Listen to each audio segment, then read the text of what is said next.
Hey everybody, today we're talking vintage and retro style illustrations and working backwards. You're watching Go Create Something.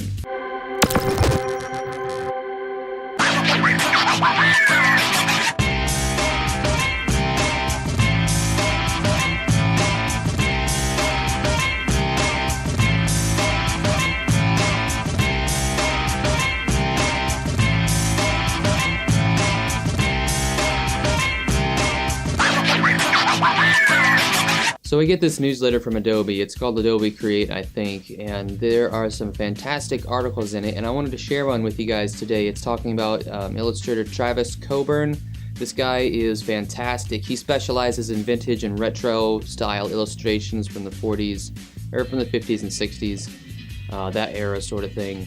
And it's just, the article is highlighting his life work, how he got from where he started to where he is today. He actually started out doing actual silk screening to get these style effects. This is what they would have used back in the day, and now he's moved over to Photoshop and more or less an all digital workflow, as far as I can tell from what the article was saying. Very fantastic read. I'll put a link to it in the video so you guys can read it later if you'd like. Check out his portfolio, really cool stuff. I like what this guy does. Hopefully it inspires you to work on something as well. So this weekend is going to be exciting. I have an actual bridal show I will be attending as a vendor. I have the pipe system built, I have the drape system, I have that back from my seamstress, and I have a sign and the sign holder. So all the big stuff is back. I am making sure it all fits and works together. I was working on that a little bit last night. It is about 8 feet tall, so this thing is huge. Well, it's 10 feet wide and 8 feet tall. And I was trying to set it up outside with the drapes on there last night, and the wind kept knocking it around a little bit. So I'm not quite sure where I can set this up to do a full rendition of it, I guess, a full mock-up of it, if you will. So still got to get that figured out before Saturday. But as far as I know, everything is here. It's all lined up, ready to go.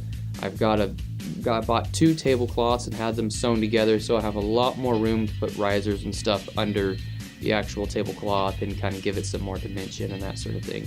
So hopefully we'll see some clients come out of this show. I'm excited for it. I know you guys are too, and I will keep you guys updated and posted and updated on all the results and everything. It's going to be exciting. I'm looking forward to it. And you know, if you're down in Burleson and you happen to stop by, you can stop by and say hi and maybe buy a wedding video. I don't know. But so that's all the exciting stuff going on down here. When I get done wrapping this episode together, I got to work on some stuff for that and put it all together for you guys. If you're having problems starting a piece of written work, try writing the end of your piece and working backwards from there.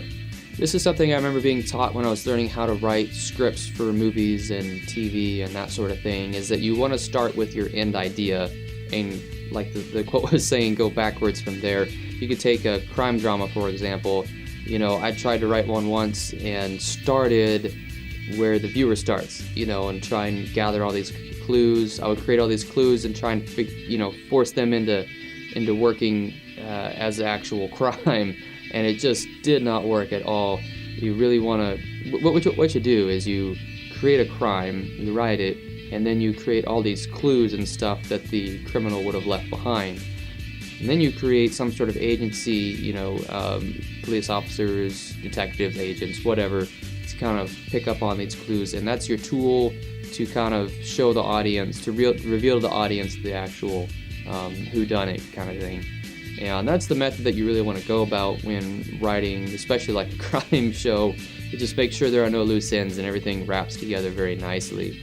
And you can use that in a lot of other things as well. You know, some of my projects I've worked on, I have an idea for it, but I don't know what I want to do. I just start working on it and creating, and it really helps to stop and kind of, you know, get your bearings and kind of see, okay, I know what I want to do, or I know, like, I want to do this kind of work, but where do I want it to end up, you know, and build that out first, and then you can go back and actually work on creating, because otherwise you'll start creating and then, oh, I don't like that outcome, and then you start over and do it again, oh, I don't like that outcome. Well, it's because you don't know where you're going. You really need to have a destination, start from the end and work backwards. It's really what helps out a lot in a lot of these different creative aspects sort of thing. So I hope this episode helped you guys out a lot today. If it did, give it a thumbs up. If it didn't help you out but you still liked it, give it a thumbs up. You thought I was gonna say give you a frowny face, but I didn't. So no frowny faces allowed this week at all. Anyways, you guys stay creative and thanks for watching.